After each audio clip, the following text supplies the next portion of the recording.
What's happening? My name's Paul Green. I'm a former British Paratrooper and Special Forces Support Crew operator. Over the past decade, I've trained thousands of elite soldiers. I now coach grapplers. I'm a grappling addict myself and also a purple belt with 7 years of experience. In this video, I'm going to be breaking down a Bulletproof for BJJ educational YouTube video. But before I even start, the word bulletproof, given my military background, does get under my skin a little bit. These guys are very well respected in the Brazilian Jiu-Jitsu space, so let's see what they have to say. Make myself a little bit smaller. I don't want to interrupt too much.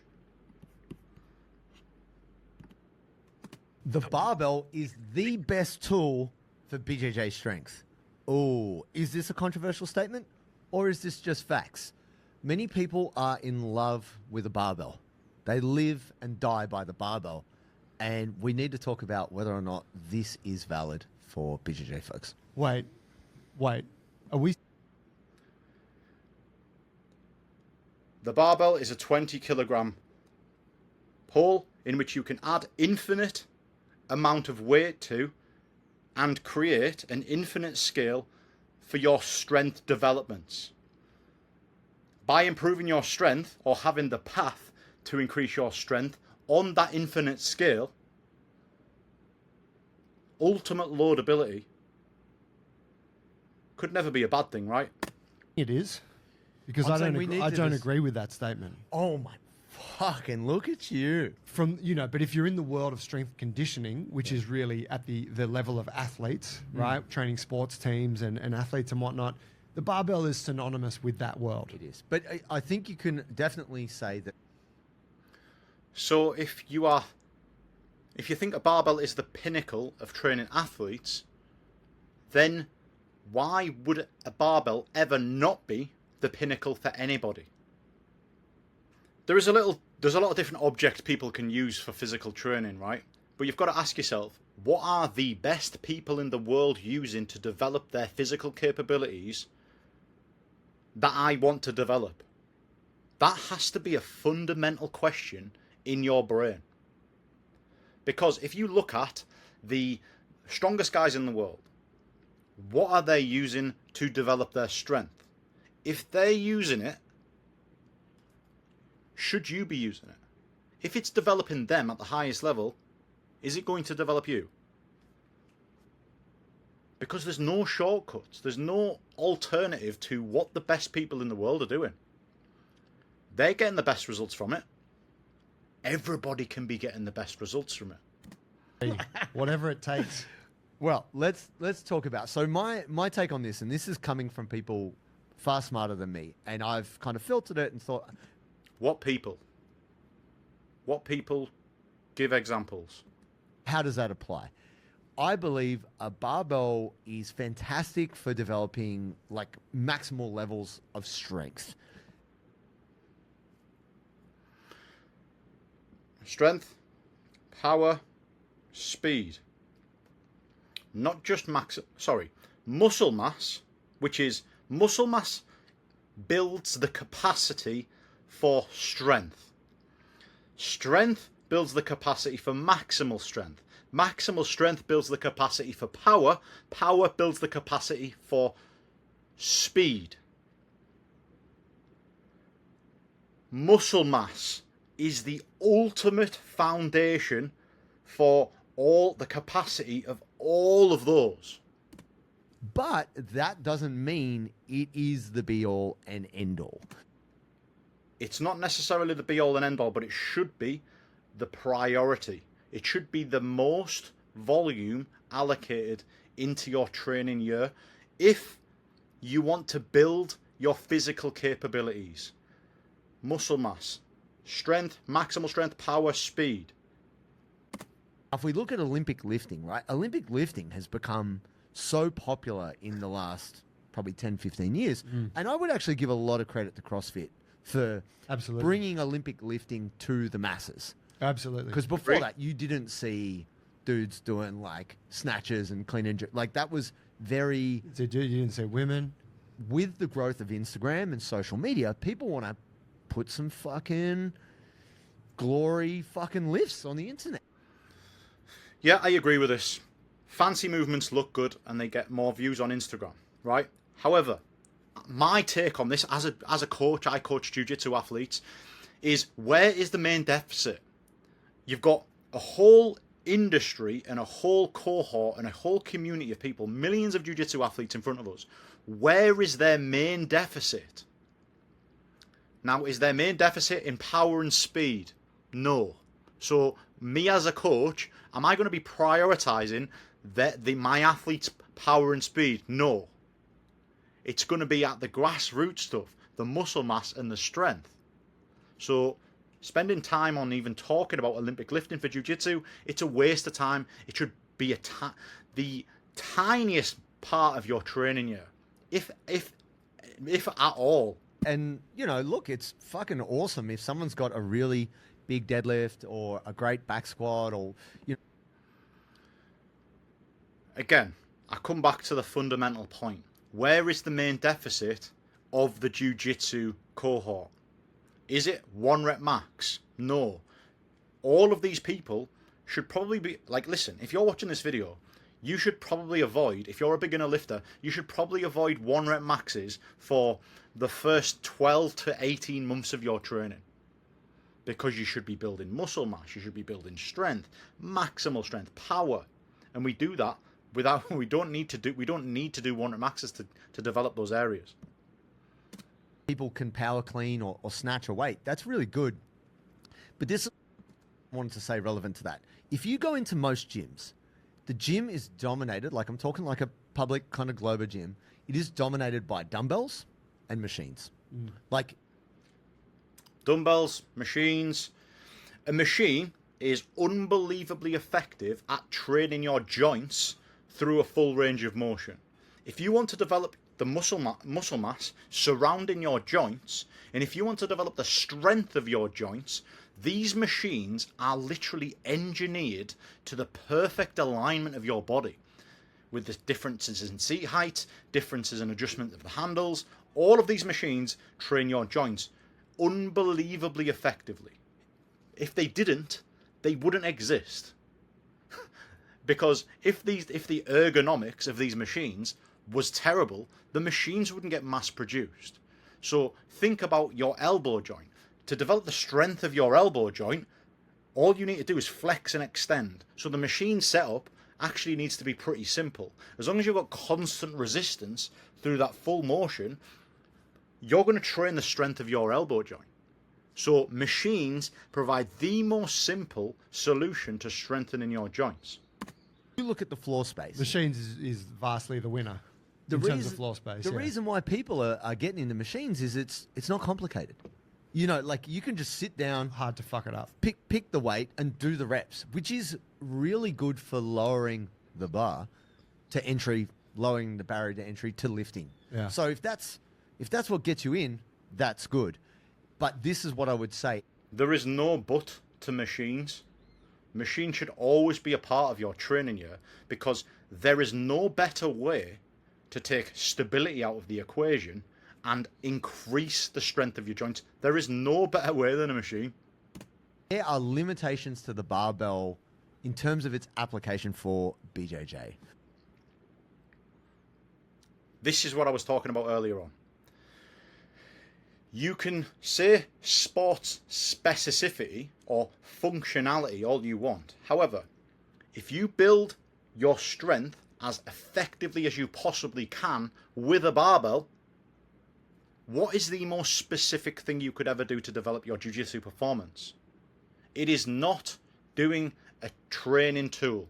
It is doing more of the sport. It is not doing a movement that replicates the demands of the sport. You develop your physical capability and you also do your sport. That is literally it. There's two paths. Sport, strength, or sport, muscle mass and strength. There is the grey area of this. You basically lose the benefit of the strength and you lose the benefit of actually just taking time to do more of the sport. But there are limitations to that, right? There are. And also when you start in the gym, Real easy, and you can lift heavy weights. yes. And if we so let's go back to the Just tell me the limitations, please.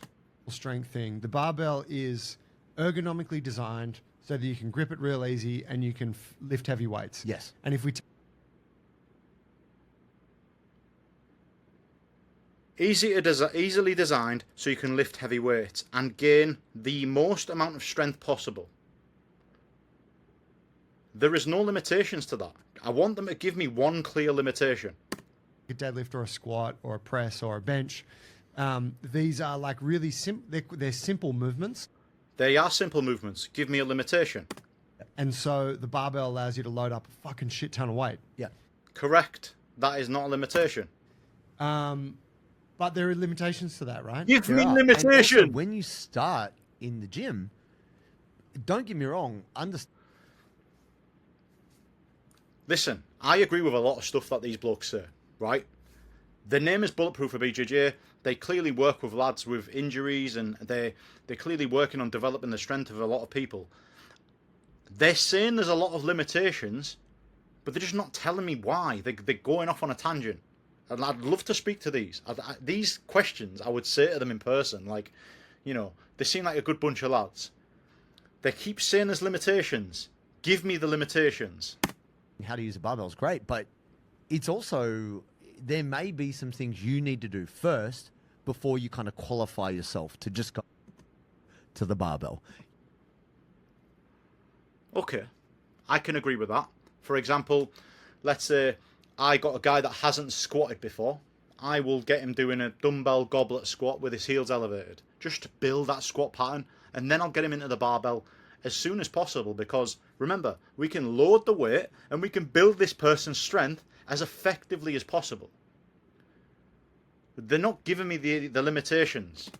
You may have some pre-existing issues with your body, whether it be a range of motion thing or...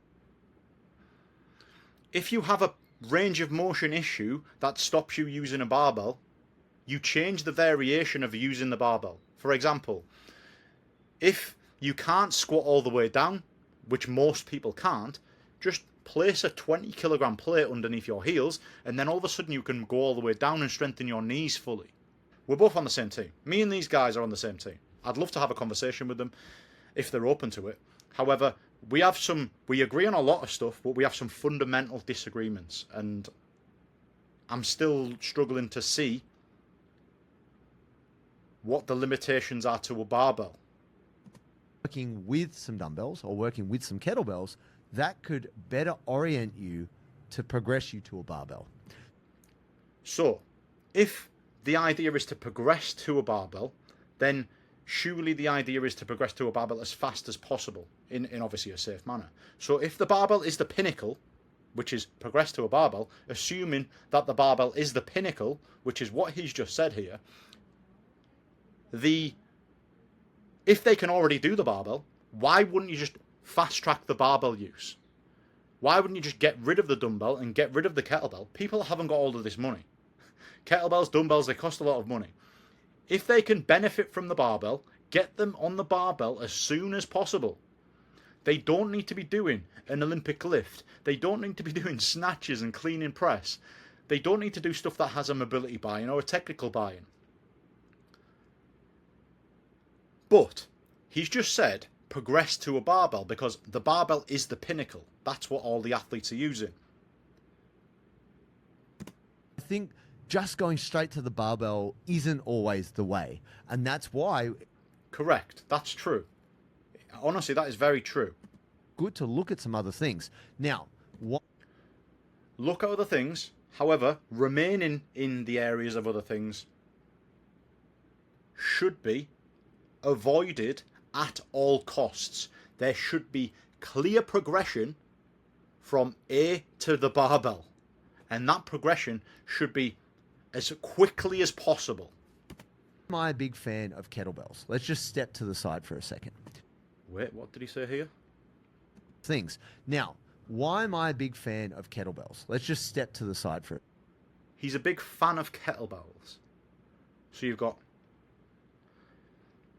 got infinite scale of loadability with a barbell. So infinite level or a path to infinite strength gains. Bulletproof joints. Bulletproof for BJJ. Developing the strength and the resilience of your joints. You've got a path here which provides an infinite level of the development of your strength. Now, he's just mentioned something else that's completely different, which is a kettlebell. A kettlebell now no longer is infinite scale of strength development and development of your physical capability. It's not, because the weight is 16 kilograms. What, you're going to go and buy another kettlebell at 18 kilograms to progress the level of your strength? It's too light. It's not heavy enough. If you look at the hinge pattern with a kettlebell, it allows the weight to travel back between your legs, which gives you a pre-stretch in your hamstrings. The limitation on a barbell is it stops at your shins. So yeah, you can use your hamstrings in a lot of ways, even if you go to like a movement like a Jefferson curl or like a Zercher position, what have you. But because the weight with a kettlebell is placed from where you're gripping it and it can travel between your legs, it has a plyometric effect.